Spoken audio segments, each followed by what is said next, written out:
This story is very meaningful. Everyone should hear it. Listen to Brian tell the story.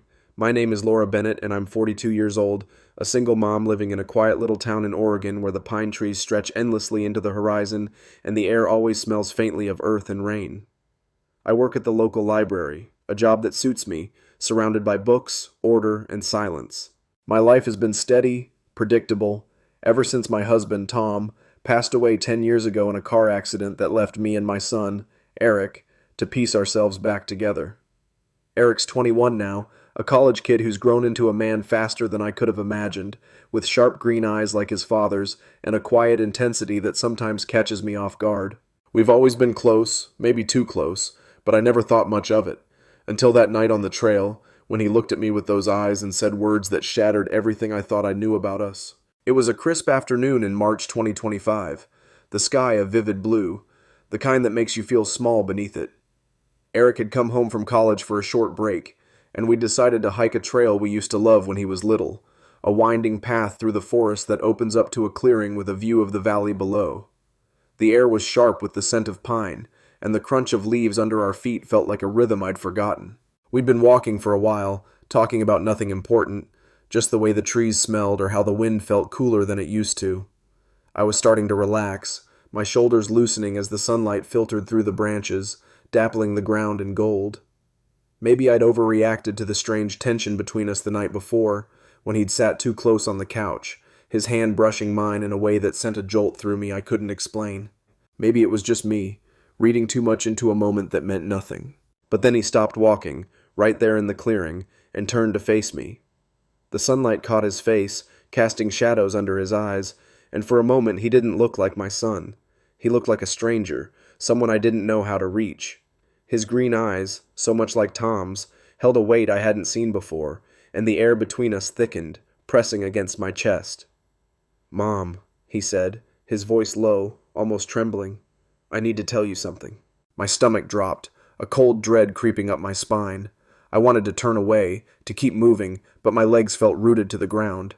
He took a step closer, his boots scuffing the dirt, and I saw his hands clench and unclench at his sides, like he was fighting something inside himself. "You've always been there for me," he continued, his gaze locking onto mine. "More than anyone. You're not just my mom, you're everything."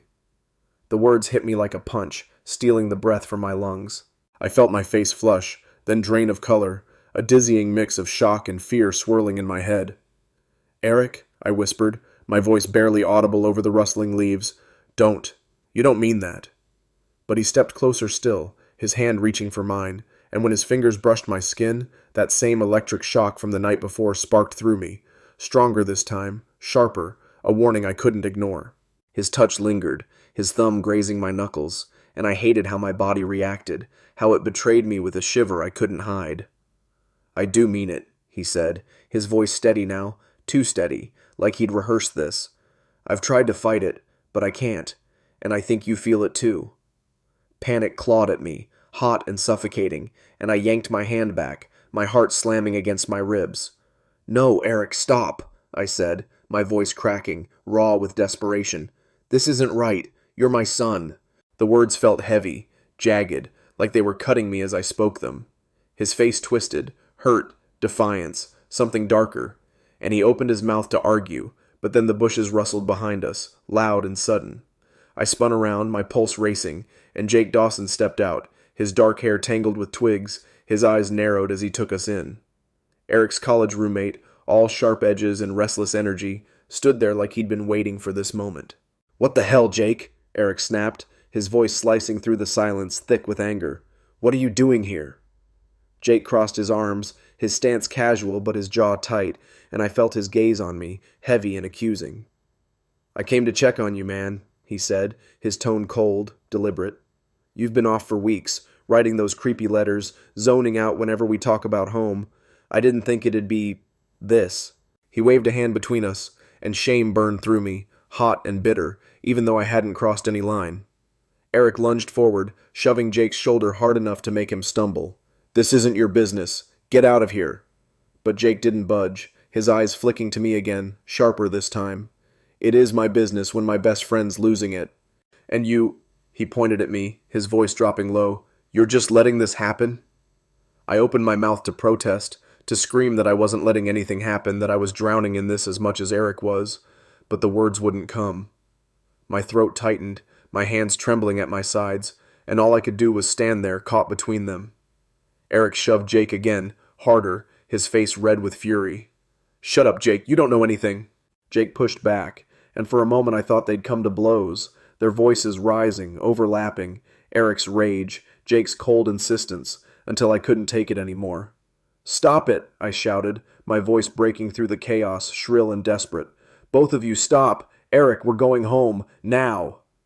Eric froze, his chest heaving, and Jake stepped back, brushing dirt off his jacket with a smirk that didn't reach his eyes. "Fine," Eric muttered, his shoulders slumping as he turned to me, avoiding my gaze. "Let's go." I didn't look at Jake as we left, but I felt his stare on my back, heavy and unrelenting, all the way down the trail. The walk home was suffocating, the silence between us thicker than the forest air, every step echoing with the weight of Eric's words, Jake's accusations, and my own spiraling thoughts. I kept my eyes on the ground, watching my boots kick up dust, trying to hold myself together when all I wanted was to collapse. When we got back to the house, Eric muttered something about needing a shower and disappeared upstairs. I sank onto the couch, my legs shaking, and pulled the envelope from my pocket, the one Henry had given me. My fingers hesitated over the worn edges, but I tore it open, needing a distraction, anything to pull me out of this nightmare. Inside was a single sheet of paper, Eric's handwriting scrawled across it, dated months ago. "Mom," it read, "I don't know how to say this. I've been feeling something I shouldn't, and it's killing me. I need you to know, but I'm scared you'll hate me." The letter stopped there, unfinished, but it was enough to make my stomach lurch. He'd been carrying this for months, hiding it, and I'd been blind to it all. The front door creaked open then, and I shoved the letter under a cushion just as Sophie walked in, her nurse's scrubs wrinkled from a long shift. "Hey," she said, dropping her bag by the door. "Thought I'd check on you after that weird vibe this morning. You look worse than before." I forced a smile, my lips trembling. "I'm okay, just tired." She didn't buy it, she never does, and sat down next to me, her hazel eyes searching my face. "Laura, come on, it's me." "What's going on?" I wanted to tell her, to spill everything, the couch, the trail, the letter, but the words stuck in my throat, too ugly to say out loud. "It's Eric," I managed finally, my voice barely a whisper. "He's different. I don't know what to do." Before she could respond, a shadow moved outside the window, quick and deliberate. I glanced up, my heart skipping, and saw Mr. Henry standing in his yard, staring at the house. His gray eyes met mine through the glass, unblinking, and a chill ran through me. He'd always been nosy, but this felt different, too focused, too knowing. Sophie followed my gaze and frowned. "What's with him?" she muttered, then stood up. "I'll tell him to mind his own business." I grabbed her arm, stopping her. "No, don't. It's fine." But it wasn't fine. Nothing was fine anymore. Upstairs, the shower shut off, and I heard Eric's footsteps on the stairs. Sophie squeezed my hand, her grip firm.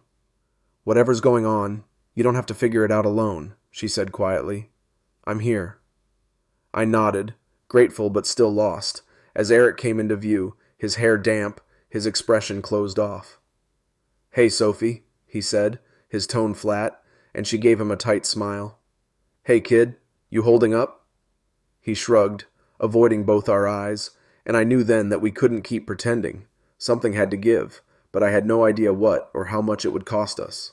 That night, after Sophie left, I lay in bed, staring at the ceiling, the letter burning a hole in my mind. I'd hidden it in my dresser, but its words kept echoing. Eric's confession, his fear, his need. Sleep wouldn't come, and around midnight I heard a soft knock on my door. My heart sank. "Mom?" Eric's voice came through, tentative, almost fragile. "Can I come in?" I wanted to say no, to build a wall between us, but I couldn't.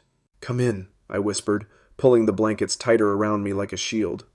He stepped inside, shadows pooling under his eyes, and sat on the edge of the bed, keeping his distance. "I'm sorry," he said, his voice breaking. "What I said today, it wasn't fair. I don't know what's wrong with me." I swallowed hard, my throat dry, and sat up, clutching the blanket. "Eric, What happened on the trail? It can't happen again. We have to be careful. It's not how things are supposed to be. He nodded, his head dipping, but then he looked up, his eyes glistening. I know, but it's hard, Mom. I've tried to stop feeling this way, and it just keeps coming back. His words pierced me, a sharp ache spreading through my chest. I wanted to hold him, to comfort him like I always had, but my hands stayed still, trapped by the fear of what that closeness might mean now. I'm your mother, I said, my voice soft but firm. That's all I can ever be. You know that, right? He nodded again, slower this time, and I saw the pain in his face, raw and unguarded. I don't want to lose you, he whispered, and my heart twisted. You won't, I said, forcing the words out. But we need boundaries, Eric. This is dangerous. Silence settled between us, heavy and fragile, and I knew we were both teetering on an edge we couldn't see. Maybe I should go back to school tomorrow, he said finally, his voice barely audible. Give us some space. Relief flooded me, mingled with a strange, hollow sadness. Yeah, I agreed. Maybe that's best. He stood, lingering for a moment like he wanted to say more, then left without another word. I lay back down, staring into the dark, wondering how we'd gotten here, and whether space would be enough to fix it. The next morning, as Eric packed, Sophie showed up again, this time with coffee and a determined look. You're not telling me everything, she said, handing me a cup. And don't lie, I can see it in your face. I sighed, the weight of it all pressing down, and told her just enough. The tension, the trail, nothing specific. Her eyes widened, but she didn't judge. Jesus, Laura, she said, shaking her head.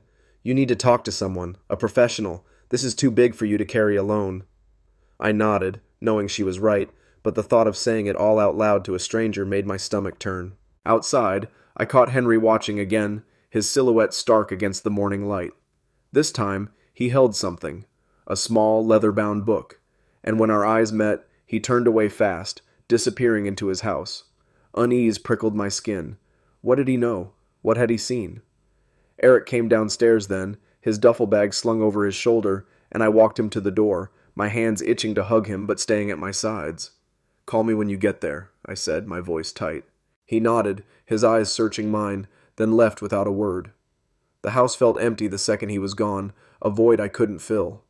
Sophie stayed a while, keeping me company, but my mind kept drifting, to Eric, to the letter, to Henry's strange behavior.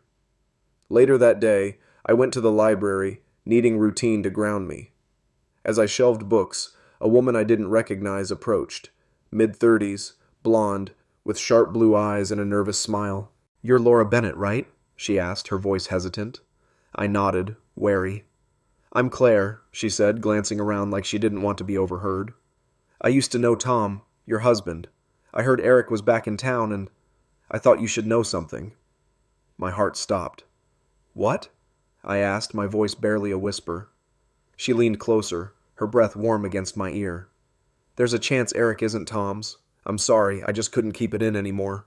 Her words slammed into me, a tidal wave of shock and disbelief, and I gripped the shelf to steady myself. What are you saying? I demanded, my voice rising despite myself.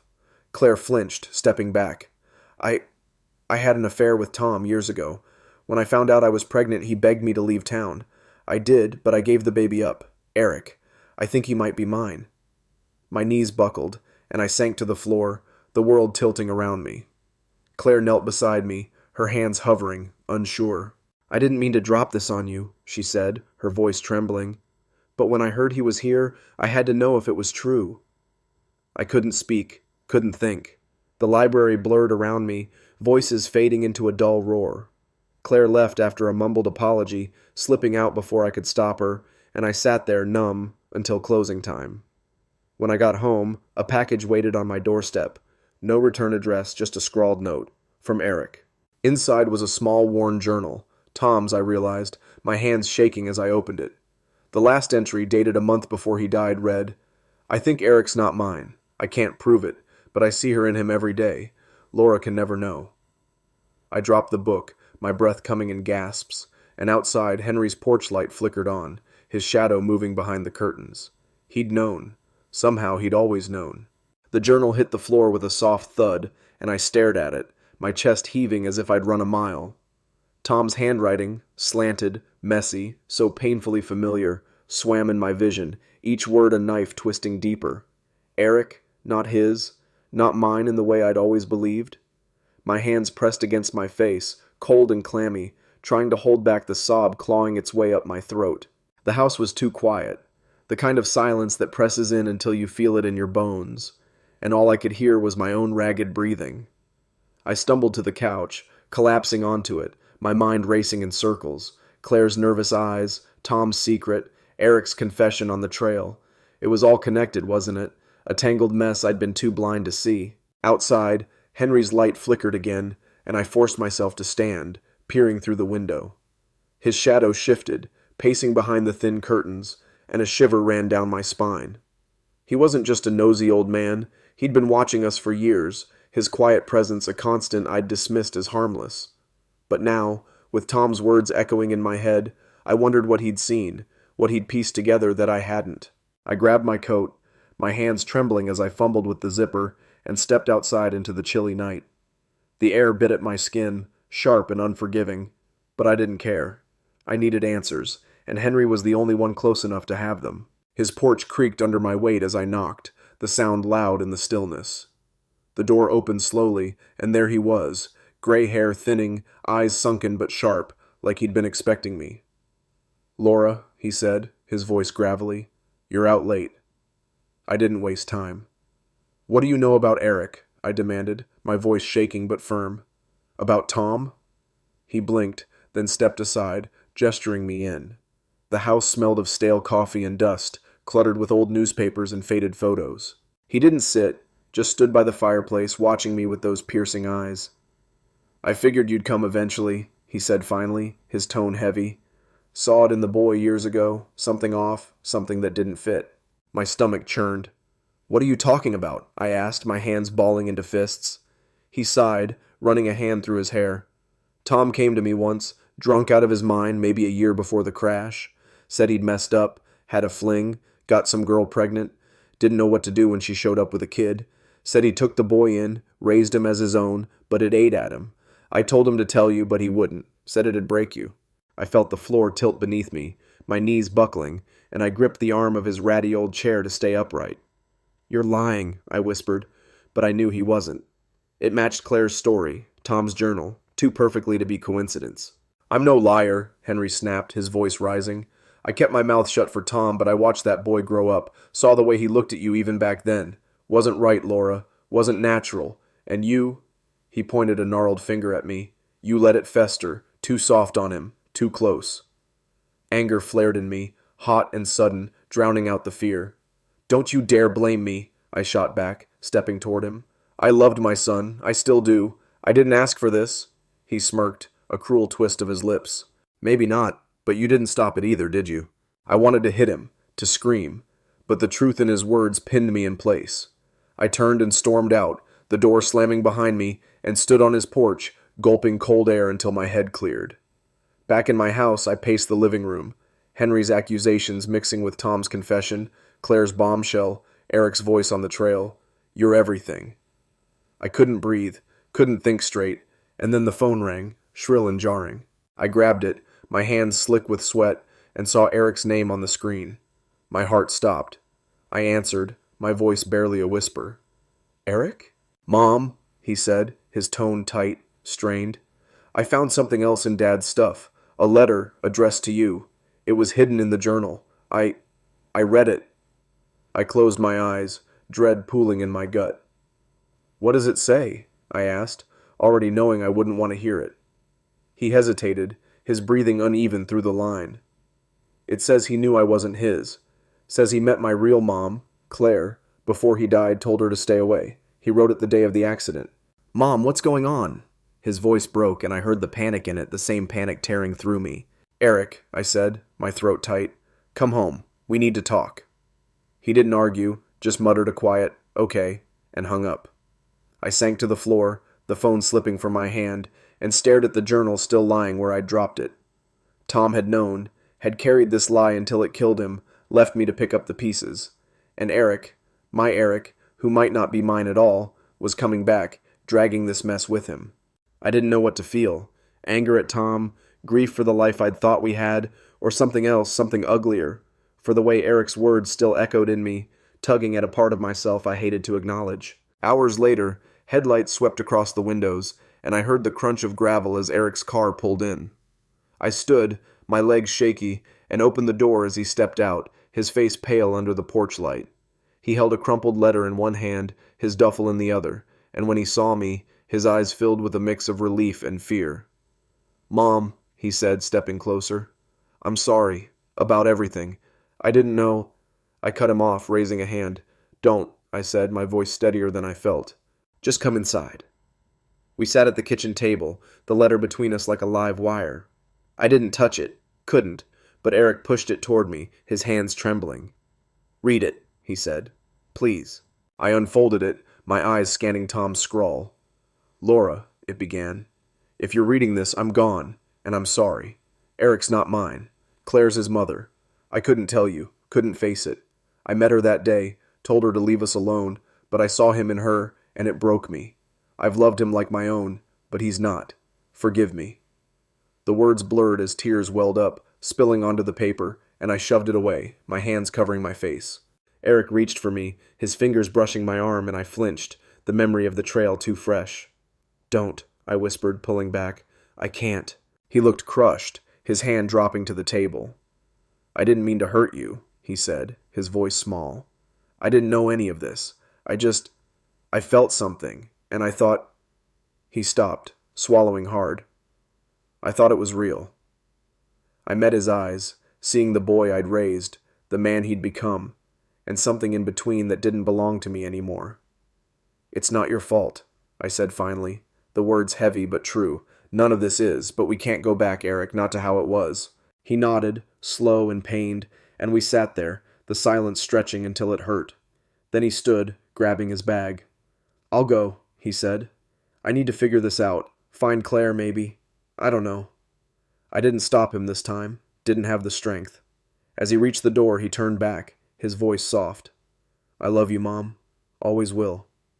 I forced a smile, my heart cracking. "I love you too," I said, and he left, the door clicking shut behind him. Days passed, then weeks, and the house stayed quiet, emptier than it had ever been. Sophie came by often, her presence a lifeline, and I started seeing a therapist, unraveling the mess of guilt and grief Tom had left me. One morning, a letter arrived. No return address, just Eric's handwriting. "Mom," it read, "I found her. She's broken, like us, but we're talking. I'm okay. I hope you are too." I folded it carefully, tucking it away, and felt a small, fragile peace settle in me. I'd lost the son I thought I had, but I'd found a way to keep loving him, from a distance, in a way that didn't destroy us. Across the street, Henry's house went dark. Sophie told me he'd had a stroke the night Eric left, alone, bitter, clutching an old photo of Tom I'd never seen. He survived, but barely, trapped in a nursing home now, his sharp tongue silenced, his secrets buried with him. I didn't feel sorry for him. He'd judged me, blamed me, and kept Tom's lie alive in his own twisted way. His suffering was his own, a punishment he'd earned. Looking back, I see the lesson in it all. Love can twist into something dark if you don't guard it, if you don't set boundaries when it starts to blur. Tom's silence, Henry's meddling, Eric's confusion, they all taught me that truth, however painful, is the only way to survive. I'm still here, still Laura Bennett, piecing myself back together, and maybe that's enough.